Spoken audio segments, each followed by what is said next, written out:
Assalamualaikum warahmatullahi wabarakatuh. Apa kabar anak-anak? Semoga kalian sehat selalu dan jangan lupa untuk taati protokol kesehatan ketika kalian berada di luar rumah. Nah, kali ini kita ada di pelajaran produk kreatif dan kewirausahaan. Nah, ini ada di pertemuan yang ketujuh terkait dengan kemarin yang adanya pengukur untuk kelayakan produk. Sekarang adalah evaluasi dan melakukan pemeriksaan dari kelayakan produk. Nah, dari pengertiannya kemarin, evaluasi produk itu apa sih? Evaluasi produk itu adalah evaluasi yang diarahkan untuk melihat hasil program yang akan dicapai sebagai dasar untuk menentukan keputusan akhir diperbaiki, dimotivasi, ditingkatkan atau dihentikan dalam produksi. Nah, jadi evaluasi produk ini sangat penting karena ini juga sebagai acuan atau sebagai penentu produk ini nanti nasibnya seperti apa. Apakah ini akan diperbaiki, dimodifikasi atau ditingkatkan untuk fungsi produknya ataupun dihentikan. Nah, sebagai tahap setelah kemarin itu mengukur dari uji kelayakan, ketika evaluasi ini sangat penting. Nah, karena untuk menentukan dari keputusan nanti yang akan diambil langkah untuk tindak lanjut dari produk tersebut. Nah, ada beberapa faktor untuk mengevaluasi kepuasan produksi. Manufaktur bentuk Garvin dalam Lovelock tahun 1994. Yang pertama adalah reputasi. Nah, bisa diartikan di sini reputasi produk serta tanggung jawab perusahaan terhadapnya. Dalam ini konsumen melihat kinerja, karakteristik operasi pokok dan produk inti yang dibeli. Nah, kemudian ada feature atau keistimewaan, yaitu karakteristik sekunder atau perlengkap yang merupakan fasilitas tambahan yang menambah fungsi dasar berkaitan dengan pilihan pengembangan. Nah, kemudian ada kehandalan atau reliability. Nah, ini kehandalan itu adalah biasanya seberapa lama produk ini mampu bertahan, baik secara ini produk guna ataupun konsumsi. Nah, kemungkinan kecil ada mengalami kerusakan atau gagal digunakan, misalnya ketika packingnya kurang sempurna. Ketika dia ada proses distribusi maka akan sering terjadi cacat produk dan sebagainya. Nah, makanya ada beberapa produk yang memang dalam packingnya itu dia memiliki packing wadah yang khusus ya. Yang salah satu fungsi tujuannya selain untuk menambah estetika juga untuk mengurangi beberapa kesalahan ataupun mungkin cacat ketika dalam proses pengiriman atau distribusi. Nah, kemudian ada kesesuaian dan spesifikasi yang mana ini merupakan sesuai dengan standar yang ditetapkan yang sebelumnya sudah direncanakan sesuai atau tidak seperti rencana awal pembuatan hasilnya itu.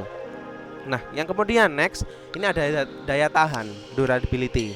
Nah, durability ini adalah beberapa lama produk tersebut dapat digunakan. Itu lebih ke kalau makanan itu expired ya. Kalau untuk produk ini seberapa mampu. Kalau di kamera itu ada beberapa pengaturan atau mungkin acuan utama barometer sebagai pengukur seberapa lama kamera ini bisa digunakan itu yaitu shutter count. Nah, kurang lebih seperti itu contohnya. Shutter count ini adalah kemampuan kamera dalam penggunaan per jepretan atau per shoot. Nah, itu adalah termasuk dalam durability-nya. Semakin banyak jepretan yang dia bisa hasilkan, berarti umur dari penggunaan alat tersebut kan juga semakin tinggi atau semakin lama dalam kamera. Kurang lebih contohnya seperti itu. Kemudian ada kemampuan kelayakan atau serviceability yang merupakan karakteristik yang berkaitan dengan kecepatan, kompetensi, kenyamanan, mudah direspirasi sebagai penanggulangan keluhan yang memuaskan. Kemudian ada estetika. Nah, tetap yang teman-teman untuk packing atau untuk menghasilkan produk, estetika tetap menjadi salah satu pandangan utama karena ini sebagai acuan untuk menarik minat dari beberapa orang. Nah, agar konsumen, terutama konsumen yang sudah menjadi langganan kita itu tetap nyaman dan merasa setiap pengeluaran produk ini tetap ada sesuatu nuansa yang baru, entah itu dari bentuk packingnya atau mungkin warnanya dan lain sebagainya. Nah, untuk yang belum mengenal produk agar tertarik untuk membeli produk tersebut. Nah, inilah fungsi dari segi estetika. Dan kemudian ada kualitas yang dirasakan yaitu bersifat subjektif. Kalau kualitas ini kembali lagi ke konsumen. Jadi ada konsumen yang nyaman dengan A, ketika menggunakan B tidak nyaman padahal fungsinya sama. Dan ini kembali lagi ke masalah trust atau kepercayaan konsumen kepada produk tersebut, sehingga akan menimbulkan persepsi bahwa kualitas produk ini sesuai dengan apa yang diharapkan. Nah, jadi ada misal orang pecinta motor Honda atau Yamaha. Ketika dia menggunakan Honda, dia akan puas dan merasa kualitasnya itu wow, ini sesuai dengan harapan saya ketika menggunakan Yamaha, tapi berbeda lagi seperti itu. Nah, kurang lebih ketika nanti kalian menciptakan sebuah karya dalam bentuk audio visual, saya harapkan juga seperti itu. Jadi kualitas itu bagaimana kalian bisa memahami apa yang dimau klien agar kualitas yang kalian ciptakan itu sesuai dengan kebutuhan klien dan klien merasa puas dan apa yang dia butuhkan semuanya sudah didapatkan dari produk yang kalian buat. Nah, sebagai penutup, ini tujuan pengujian produk yaitu yang satu memberikan penilaian lebih rinci mengenai peluang sukses produknya. Ini peluangnya produk ini ke depan gimana, ada pesaing dan ini kemungkinan seperti apa, tetap lakukah atau ada penurunan penjualan dan lain-lain.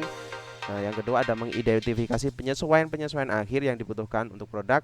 Nah, yang ketiga adalah menerapkan elemen-elemen penting yang dalam program pemasaran yang akan digunakan untuk memperkenalkan produk di pasar. Nah, kurang lebihnya seperti itu. Nah, setelah ini akan saya juga lampirkan beberapa pengetahuan agar kalian secara pengetahuan juga bertambah, secara wawasan juga, dan tidak menutup kemungkinan jika kalian punya kesempatan silahkan kalian cari referensi lain sebagai alternatif informasi. Kurang lebihnya dari saya mohon maaf. Wassalamualaikum warahmatullahi wabarakatuh.